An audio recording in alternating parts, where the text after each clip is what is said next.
থেকে বিনিয়োগের আসলে কি ধরনের সম্ভাবনা রয়েছে আপনাদের এই সফরকে ঘিরে? হ্যাঁ, নিশ্চয়ই বিনিয়োগের আছে। আমার অনেকগুলি কোম্পানির সাথে কথা হচ্ছে। চীনে অনেকগুলি কোম্পানি কিন্তু অনেক ইচ্ছা প্রকাশ করেছেন, তারা বাংলাদেশে বিনিয়োগ করতে চায়।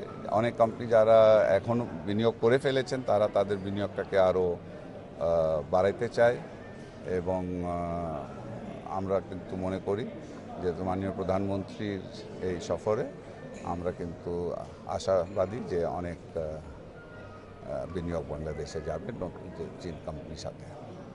মাননীয় উপদেষ্টা মহোদয়, এই চায়না সফর নিয়ে আমরা কনক্রিট আমাদের প্রত্যাশা। আর চায়নার অনেকগুলো প্রজেক্ট, বিশেষ করে সোলার প্রজেক্ট, ওদের ইনভেস্টমেন্ট আছে। চায়নার দুইটা বড় প্রজেক্ট আমাদের সাথে চলছে। চায়নার দুইটা কোম্পানি, একটা হলো টিবিএ, $1.6 বিলিয়ন কাজ চলতেছে ঢাকা শহরে, সাবস্টেশন এবং আন্ডারগ্রাউন্ড, ধানমন্ডি এলাকার আন্ডারগ্রাউন্ড, এবং পিজিসিবিতে প্রায় $1.2 বিলিয়ন কাজ চলতেছে। এসপিএম প্রজেক্ট, এটা চায়নার G2G প্রজেক্ট, এটা ডিক্লারেশন হবে কারণ এটা ফিনিশ হয়ে গেছে। আমাদের চায়নার পাওয়ার প্ল্যান্ট আছে, সেগুলোরও ডিক্লারেশন হবে। সো চায়নার সাথে পাওয়ার ডিভিশনের অনেকগুলো প্রজেক্ট এবং জ্বালানিতে আমাদের ওই যে সাইনোপ্যাক যেমন ড্রিলিংয়ের কাজ করতেছে। তো এই বিষয়গুলো কারণে চায়না একটা গুরুত্বপূর্ণ ভূমিকা রাখছে, বিশেষ করে পাওয়ার এবং এনার্জিতে।